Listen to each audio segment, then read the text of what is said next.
Hello, everybody. So, obviously, we did Team Sonic and Team Dark. Those were probably gonna be the longest playthroughs. Well, we still have Team Chaotix to go through, and they might be longer than Team Sonic, but we'll worry about them later. For now, I just want you guys to look at this button right here, the one that says Tutorial. You guys see that? Okay, good. Now, if anybody who plays this game for the first time, normally when they see this screen, they're like, oh, okay, I'm gonna go from left to right, do each story like that. You know, Sonic, then Team Dark, then Team Rose, and then Team Chaotix. So by Team Dark, which is the hard mode of this game, you would assume that the players have like everything down. Like, they know how this game works, they know how the team mechanic works, and they know the stages they're getting into, right? They know how to level up, they know how to do team blasts. You know, the stuff the game teaches you in both these stories, right? And if you really wanted to, you could go check out the tutorial, but by this point, I think players have already figured out how to play.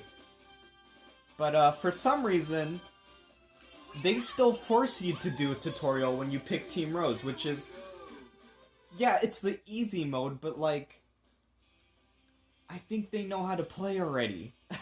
If they're doing left to right, like, it's just, why, I mean, we'll let this cutscene play, and then I'll let you guys know what I mean, but basically, they let you choose if you want to do the tutorial on the main menu, so that I'm usually down for, at least with platformers and stuff, because not too much to learn, right? But I'm okay with tutorial stuff being optional in most games, if not all. But why?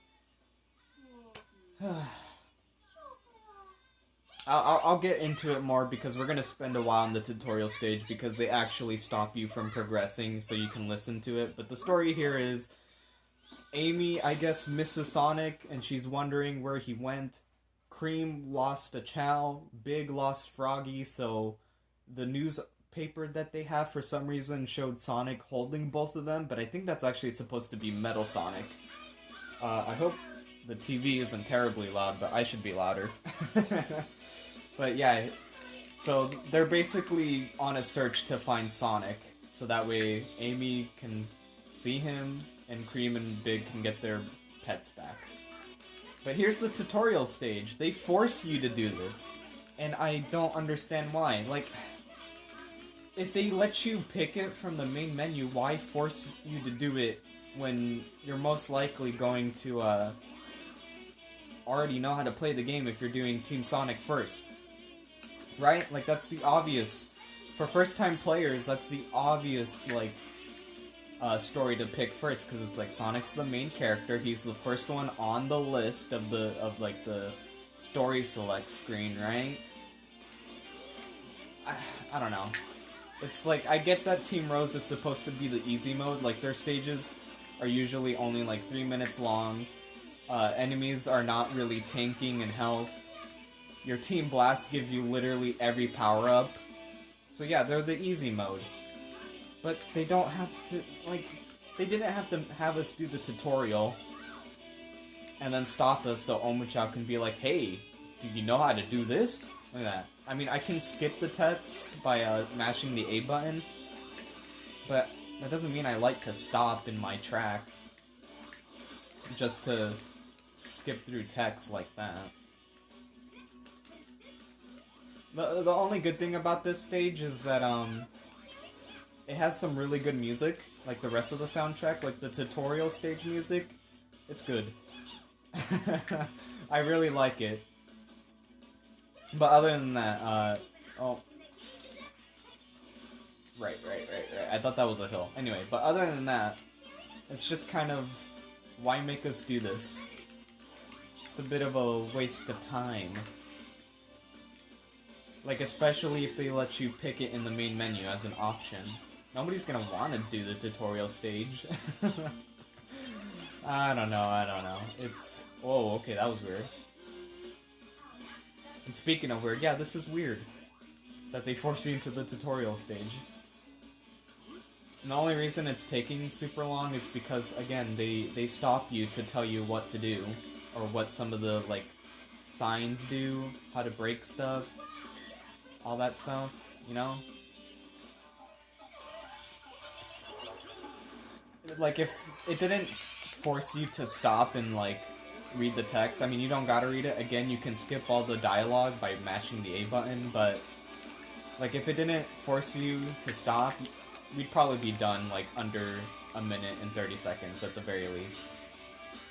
No, probably just 2 minutes if I'm being honest, because again, we're stopping so many times just to hear Omocha be like, yo, here's how to play the game. Press the A button to jump. Did you know you can switch to other characters?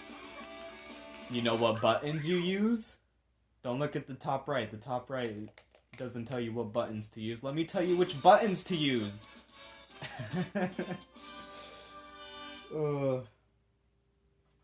It's weird, but that's it. No more tutorial. Now we can get back to the main stuff. Look at that. Stage 1.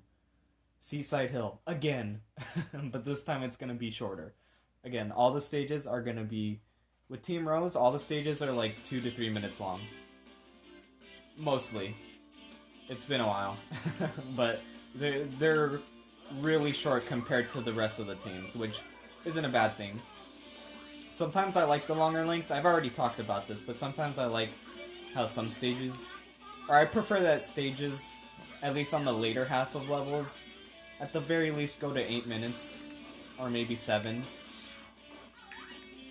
Is that still too much to ask for? Because I know a lot of people would rather have Sonic stages be like 3 minutes long, but personally, I like the levels to sort of expand a little more, so long as they bring something to the table, whether it be like a gimmick or you're actually progressing. It feels like you're actually progressing through the level, where the scenery and stuff is changing. You know? So I wouldn't mind if Sonic stages are like 7 or 8 minutes long, at least in the later half, where you expect the game to get a little more challenging and harder.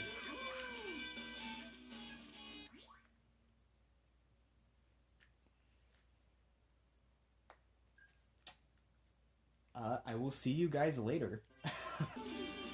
Okay. Oh. So, oh my gosh, that was dumb. As I was talking about difficulty, I just meant to adjust myself before landing here, but that ended up like actually killing me. Like that was my fault. I moved the joystick to the right just so I could adjust myself, but then I guess something happened to my momentum and I just went falling down. That was my fault though. But that's just embarrassing as I was talking about difficulty with this team. Oh my word. This is gonna be great. Although, I think it should be much easier to get A ranks with Team Rose. Because, again, they're the easy mode. I say as I die not too long ago, but you know what I mean. Like, it shouldn't be terribly challenging. I don't think we're gonna have something like Team Dark where ranks are all over the place and stuff. Also, I thought I was gonna fall into the water and that would have sucked. Yeah, I reset because that was really dumb and I wasn't gonna accept that. But Team Rose is gonna be smooth sailing. I should be able to finish this in one sitting. Like, normally you should be able to finish Team Rose in under an hour at least. Again, their stages aren't very long. Me and my friend Penguin Kiddo, again, go subscribe to him, he has better content. We actually raced this game, I want to say last month? It's quite a number of weeks ago. But we were racing some Sonic games, as I mentioned in previous parts, and we did Sonic Heroes, and we decided to do Team Rose because it was way shorter. And, no, that's it, just because it was shorter. Like, if we did Team Sonic, we probably would have been over an hour. But, just so you know, I won. And I still haven't beat 2-1. He has Sonic the Hedgehog 1 on me, but I have SA1 and Sonic Heroes to top him with. We still gotta race another game, my guy. It's your pick, so if you're watching at least, you get to pick the next Sonic game we race. But unfortunately, this does not really mean anything to you guys, the people that's watching, because we don't record it. Also, let's go.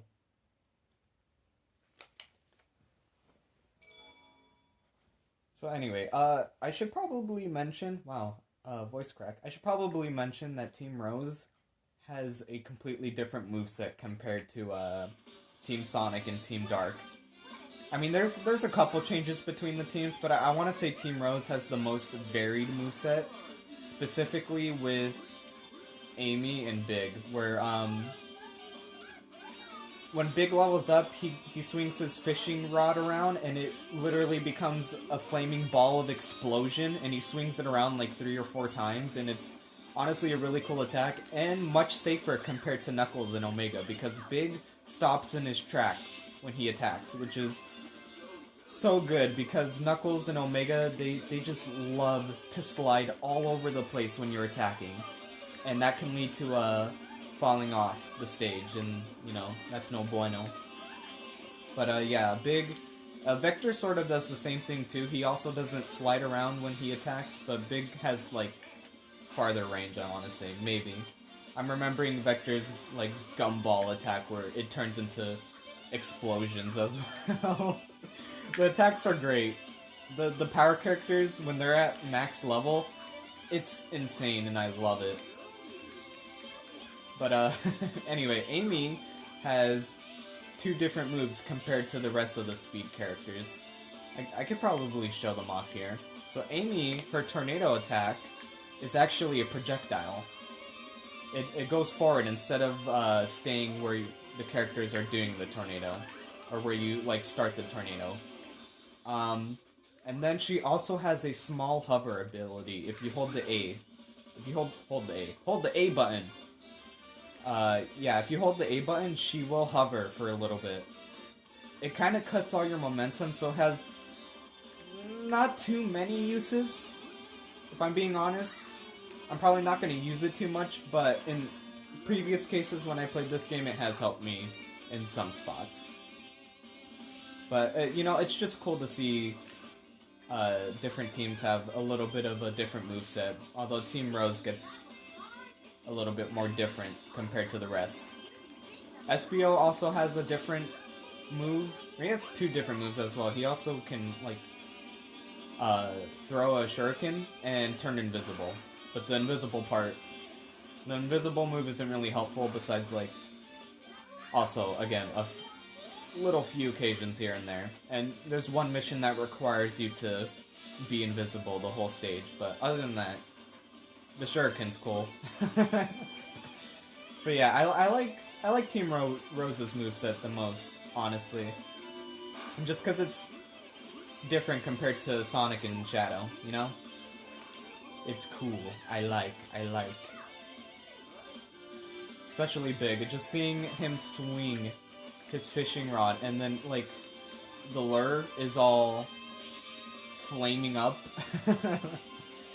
If I can get to level 3 with Big, I'll show that off. Well, I'm probably going to be showing that off a lot anyways, since we have, like, 20 stages. Not 20 stages, but a lot of stages to go through. Also, why the frick did I go in here with the power character? I never mentioned, when you go into a canyon... Okay, anyway. Sorry.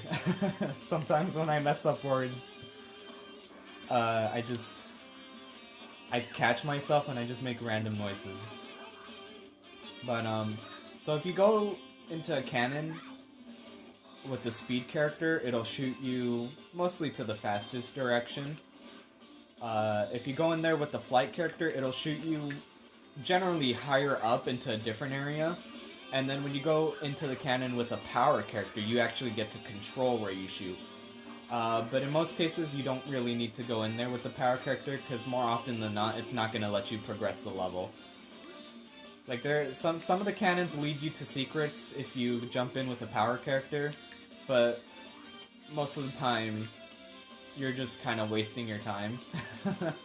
So you want to jump in there with a different character. I am not level 3 with Big and Amy, so we're actually going to use a Team Blast and get some extra points, because every time you level up, you get extra points, and then it also tallies up if you're at max level. It tallies up your score if you're at max level with all your characters. You get those score bonuses. And Team Rose's Team Blast is freaking broken. So, again, the reason this is also an easy mode is because Team Rose's Team Blast is nuts. You get invincibility, a shield, every character levels up once, and I want to say speed shoes, but I don't remember. Probably not, but they basically give you every power-up at the end of the move, so it's like, if I wanted to, I can do the glitch, the Team Blast glitch, and get my characters to level 3 in like 40 seconds.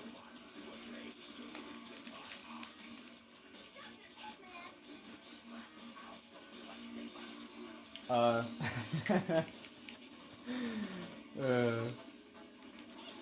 what the frick happened to the camera, bro? What's going on? That's cool. I love that the camera decided to turn around like that and not show me where to go. I mean, I could have just backed up anyways, but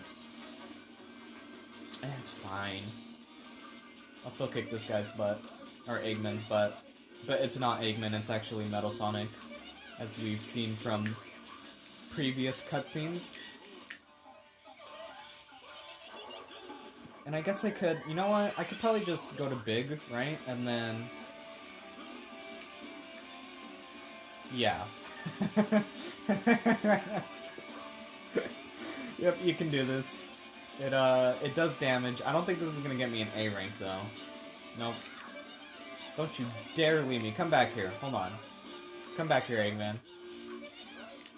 Wait till my Team Blast is ready. Hold on, man. Give me a minute.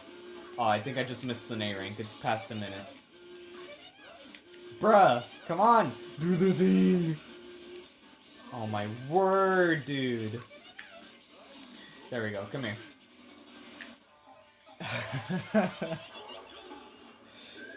Gosh dang, Team Blast glitch not wanting to work.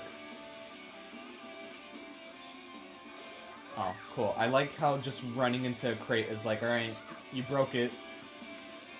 Also, we're invincible, so we can just run into Eggman and do damage.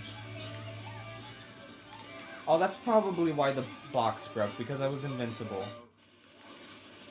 Come on, we're almost done. My turn! Freaking body slam him. Oh yeah, that's right. Big and Vector get different moves as well compared to Knuckles and Omega. Big and Vector get like body slams. So if you jump up in the air with Knuckles or Omega, you basically like... Darn. Yeah, that was a birdie. Anyway, what is it? Yeah, so Knuckles and Omega basically like launch their characters at the, or launch their partners at the enemies, but with Big and Vector, they just do body slams. And it's great.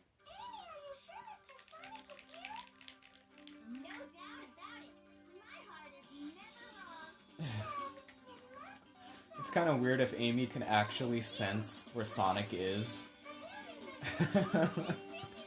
Like that, in some cases, it's kind of like the playing joke they have with Amy, where she just always knows where Sonic is, like she can sense him, and that's just weird. Just really weird. It's like, I can smell you. But I don't know. I don't think they really ever do that later on in the games. Although Amy's still, like, blind as a bat because she mistakes, like, this, everybody makes this joke where, like, Amy always thinks Shadow or Silver or even frickin'... Well, no, that she's technically right with the Werehog, but anyway, where she, like, thinks Shadow or Silver is Sonic, but, like, I don't understand how she gets confused like that. And then the only time she actually knows it's Sonic, but then she realizes, wait a minute, this is not Sonic. Because he looks like a wolf. Or werehog, whatever, you know? It's just... Amy's a ridiculous character. And she had, like... She actually had a small character arc, granted. But, in SA1, she gets a very small character arc where she, like, tries to be a little bit more independent and not always follow Sonic. But then after that game, it's like that never happened. She's still attached to the man, as ever. That's why I like how the IDW comics are handling her character. Like, she still really likes Sonic, but, like, she's not obsessed. You know, she acts more as the leader in the IDW comics. And it's great. Ian Flynn should definitely write the next Sonic game. Like, I would... That'd probably be the best Sonic story we'd get in quite a while if he actually does that. But, I kind of doubt we'll get something like that. Like, Sega will be like, yo, write the next Sonic story. Because they have, like... How many people do write the Sonic story? Is it 2 guys? Well, how many people wrote Sonic Forces? I honestly forgot, but I just know it's the same people that don't know anything about Sonic when they were hired, which is really dumb. That's why some of the stories have been mediocre. Even Colors. For as good as Sonic Colors is, its story is just... mostly in the writing. Like, it's just... I feel like that's more... cringy kitty kind of content, right? I mean, it's not cringy, like, I don't know, maybe cringy isn't the best word to be using, because I probably wouldn't describe it as that now that I'm thinking about it, but it's just too kiddie, you know? Like, the jokes are something you'd see in, like Nickelodeon Jr. or something, like a baby's, like, joke, I don't know. It's just, none of them really, the humor was just really bad, and it's like, Sonic, what are you doing, my guy?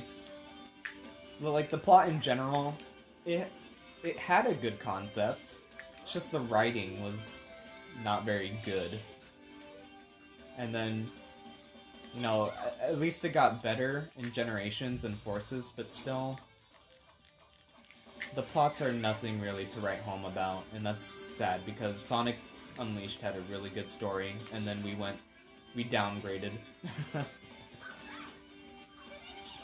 That's why people are saying maybe Ian Flynn should at least write one of the stories for the next game, at least. Because what he's doing for the IDW comics is pretty dang good. I haven't read all of them, but I've gotten pretty far into it, and I'm like, dang. This is really good, and the characters are not just there to be there, you know? Oh dear. Let me grab that checkpoint as Cream, because everybody's at level 3 besides her. But here's hoping for the next Sonic game to at least have a pretty good story. But, you know, I don't really mind. It'd just be really nice if it told a better story. I'm more so in it to see what the gameplay is gonna be like, because you know, I don't want, like, the boost game is fun. The boost gameplay is fun, but I want to see something new, or at least have them go back to previous gameplay that they've done, like Heroes or Sonic Adventure 1. You know, not just. Sorry, I should skip the point thing. What? Aw, that's lame.